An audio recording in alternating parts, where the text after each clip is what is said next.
Have you ever paused to truly consider, like, what does it mean to be a good citizen today? Hmm. Do you need to be constantly glued to every political update? Or is there maybe another way, a more, practical way to engage? That's such a key question now. It feels, well, overwhelming sometimes, doesn't it? So, The expectation. totally. So understanding different approaches, it feels more relevant than ever. Absolutely. And that's exactly what we're diving into today. We're going to unpack some really influential theories of citizenship, Right. specifically looking at T.H. Marshall and Michael Schudson, kind of contrasting their big ideas. And exploring how these different models of civic engagement have shaped and, continue to shape modern democracy. Yeah, hopefully giving you some real aha moments about your own role in all this. So our discussion today, it draws from quite a stack of sources: foundational texts on citizenship theory, critical analyses of these key models, and some really interesting insights in how they play out today in contemporary civic life. We've tried to boil it down, pull up the most important bits for you. Exactly. Our mission is to get those key insights, help you grasp the historical journey, the different perspectives on citizenship. And connect these, sometimes academic-sounding ideas, right back to your real-world experience as a citizen. Let's get into it. Okay, let's start with T.H. Marshall.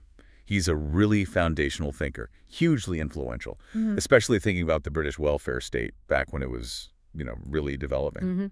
And he offered this, what people call a teleological theory, sort of suggesting this progressive, almost like predetermined expansion of rights and equality over time. Right, like a forward march. Exactly. And what's so compelling is how he saw citizenship itself evolving, like a journey through these distinct stages. Each one building on the last. Precisely. He wasn't just being abstract. He actually mapped out how specific rights unfolded through history, expanding what it means to be a full member of society. Okay, so what were these key elements he identified? How did he see them unfolding? So Marshall saw it in three main phases, like building blocks almost. First, back in the 18th century, came civil rights. Okay. These are the basics, right? Individual freedom, liberty, property, access to justice. Kind of the bedrock for you to operate freely. Got it. The foundation. And then moving into the 19th century. Then came political rights. That's the right to participate in political power. So voting, holding office, that sort of thing. Right. A crucial step for getting more people involved in governing. Exactly. And finally, in the 20th century, he identified the rise of social rights. Ah, okay. What falls under that? This is about economic welfare, security, being able to live according to, the prevailing standards of society. So like education, Social Security, healthcare. That's it. And for Marshall, this progression wasn't just like nice ideas. It was a powerful argument that real equality needed this expanding set of rights. It sounds like he saw it as a way to turn formal citizenship into something, well, real for everyone. Totally. A really radical vision for his time, actually, aiming to tackle those deep class divides through these rights. He felt extending social rights was the key to bridging that gap, right? Yeah. Between the promise of equality and people's actual lives. That was his core argument. But, like any big idea, it faced criticism. Right. What were some of the early critiques? Well, people pointed out it's quite Anglo-centric, very focused on the British experience, maybe doesn't fully capture things like race or gender or migration experiences. And also that assumption of a neat, linear progression. Well, history isn't always that tidy, is it? Doesn't fit every society's path. Okay, that makes sense. And that sets things up nicely for our next thinker, Michael Schudson. Indeed it does. So if Marshall gives us this kind of grand, linear march of rights, Schudson comes along and paints a much more nuanced picture. Oh, completely. He really reshapes how we think about civic progress and engagement. He just flat out rejects that single linear path idea. So what does he propose instead? Instead, Schudson looks at American civic life and identifies multiple eras, often overlapping. He emphasizes shifts and how different models of citizenship can actually exist at the same time. Less of a straight line, more like a shifting landscape. That's a great way to put it. He sees history not as this smooth climb, but as a series of distinct periods, each with its own dominant citizenship model, at least in the U.S. context he studied. And he identifies four main ones. Yes. He talks about an early time of deference to elites, where the powerful held sway. Right. Then the era of mass party participation, where parties were huge mobilizers. Okay. After that, the rise of the informed citizen ideal, the one we still kind of grapple with. Hmm. And then, more recently, the rights-conscious citizen. And his point wasn't that one was necessarily better, just different. Exactly. Different responses to different times. Each had its own character, its own pluses and minuses. And this leads to a really important point he makes, doesn't it? About the golden age idea. Yes. He brilliantly debunks this myth that there was some perfect golden age of civic engagement we've lost. Which you hear all the time, right? People used to be so much more engaged. Right. And Schutzen says, well, hold on. Each era had trade-offs. It helps reframe today's worries about civic decline, putting them in historical context instead of just, mourning some lost utopia that maybe never was. That's really insightful. Now, one of his ideas that I found super interesting and maybe really relevant now is the monitorial citizen. Can you unpack that a bit? Oh, absolutely. This is probably one of his most influential ideas, and it's kind of liberating, actually. How so? Because it frees us from that pressure to be constantly deeply informed about everything, which, let's be honest, feels impossible for most people. Yeah, tell me about it. Information overload is real. So the monitorial citizen, as Schutzen describes them, isn't bogged down in every detail. They're strategically scanning the environment. Like keeping an eye on things. Exactly. Staying alert to the big issues, the important stuff, and then acting when needed. Not feeling obligated to know every twist and turn of every policy debate. It's about vigilance, not encyclopedic knowledge. That definitely feels more achievable in the modern world with, everything competing for our attention. It does. And Schutzen was pretty skeptical of that traditional informed citizen ideal. He argued it's unrealistic and maybe even paradoxically led to a kind of cleaner but less participatory politics. How could demanding more information lead to less participation? Well, his thinking was that if you demand everyone be an expert on everything, it can actually just make people feel inadequate and tune out, rather than encouraging them to engage. Interesting point. Mm-hmm. But this monitorial idea, it's not without its own questions. Oh, for sure. There's debate. Does it set the bar too low? Do people really have enough background knowledge, even for that kind of monitoring role? Right. Can you really monitor effectively without a decent base of information? That's the question.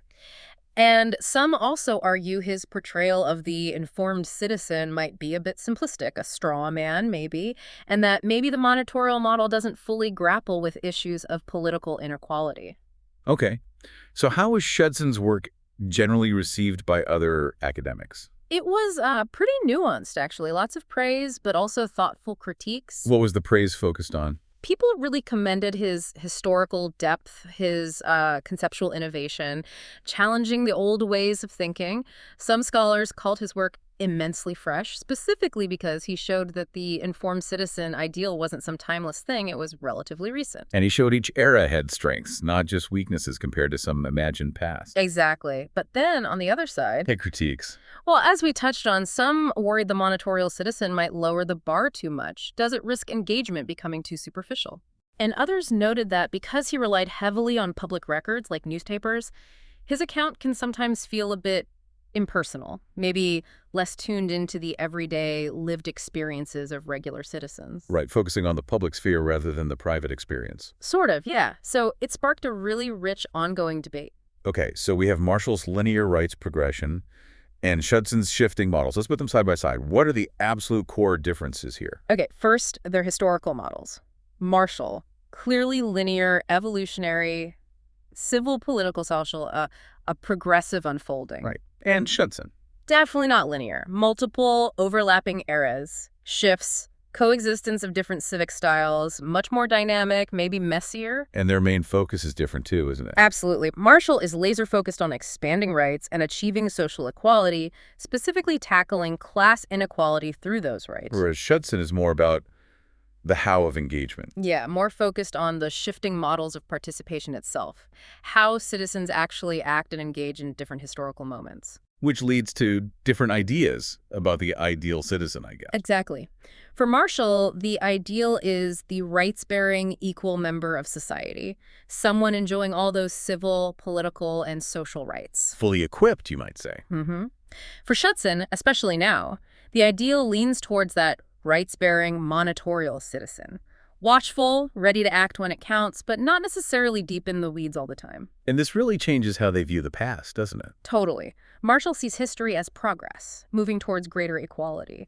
Judson explicitly rejects any golden age myth. He says each era just had trade-offs, right? No perfect time. Precisely.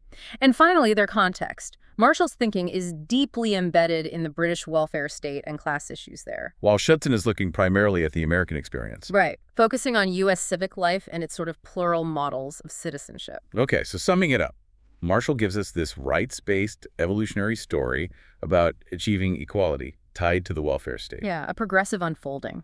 And Judson offers a more complex, historically grounded view. He emphasizes the diversity of how people are citizens and how that adapts. More critical of grand narratives. Right. Both talk about rights and participation, obviously, but Judson is much more attuned to the complexities and messiness of modern democracy, maybe less optimistic about a single inevitable path. Okay, let's bring this down to earth. How do these different models actually, shape things today? How do they affect the roles we're expected to play as citizens? And what's the impact on democracy itself? It's really interesting to see how these ideas play out. Like, take the informed citizen model, the one Judson critiqued. Right. In practice, it definitely pushes for accountability, transparency. Citizens are meant to watch leaders, scrutinize policies. It supports active participation in elections, debates, which all sounds good. Sounds ideal, but as we said, the challenges, especially now in the digital age, are immense. I mean, that feeling of being swamped by information, it's real. totally. Trying to stay informed about everything all the time, it's Yeah. exhausting.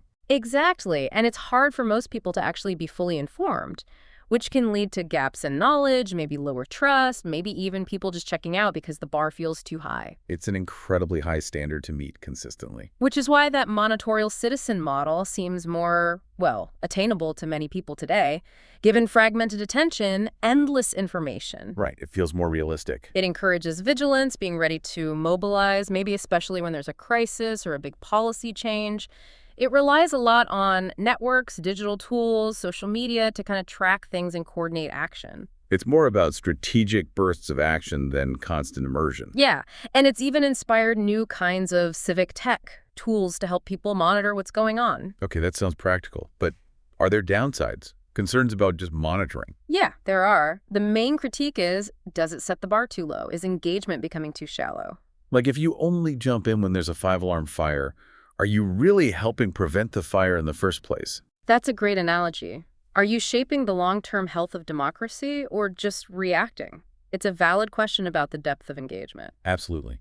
Which maybe brings us to other models, like participatory and deliberative approaches. Exactly. These offer a different way entirely. They emphasize direct citizen involvement in making decisions. So not just monitoring or voting, they're actually getting involved in, say, policy discussions. Right. Things like citizens' assemblies, participatory budgeting, deliberative forums. It's about getting diverse groups of citizens directly into the process of shaping policy. What's the impact of those kinds of things? Well, the idea is they foster inclusivity, transparency, understanding. Yeah. Think about participatory budgeting, where citizens directly decide how some public money gets spent. I've heard of that. It can really boost people's sense of political efficacy, increase the legitimacy of decisions, and help bridge divides by getting different groups talking and problem-solving together. Sounds powerful. But I imagine they're not easy to set up. No, they definitely require real institutional support, careful design to make sure participation is broad and equitable. It's not a simple fix you can just drop into place. Okay, so pulling all this together, what does it mean for the bigger picture of democracy today? Well, fundamentally, active civic participation, whatever form it takes, strengthens democratic legitimacy. It builds social trust. Even if we disagree on the best model. Yeah, the act of engagement itself matters. And we see civic models constantly evolving, adapting to challenges like apathy, polarization, technology, new tools, new methods like deliberation. They're helping democracies try to stay resilient. And underpinning all of this is education. We're absolutely critical. Civic education, developing the knowledge, the skills, the attitudes, that's essential for any of these models to work effectively. You need citizens equipped to participate however they choose to do it. Wow, okay. What a journey through these ideas. We've gone from T.H. Marshall's kind of neat evolutionary view of rights expanding Civil, political, social. to Michael Judson's much more, well, complex picture of shifting models, debunking that golden age myth and giving us the monitorial citizen. Mm-hmm. It really shows citizenship isn't some fixed thing, is it? It's dynamic, it evolves, shaped by history, shaped by today's challenges, and there are different ways you can plug in. Exactly. It highlights there's no single right way to be a good citizen. It's more like a spectrum of ways to engage effectively. Each has strengths, limitations, and each adapts. The key is finding what empowers you to contribute meaningfully. So thinking about all this, the informed citizen ideal, the monitorial citizen's vigilance, the direct involvement of participatory models. Here's a thought for you, the listener.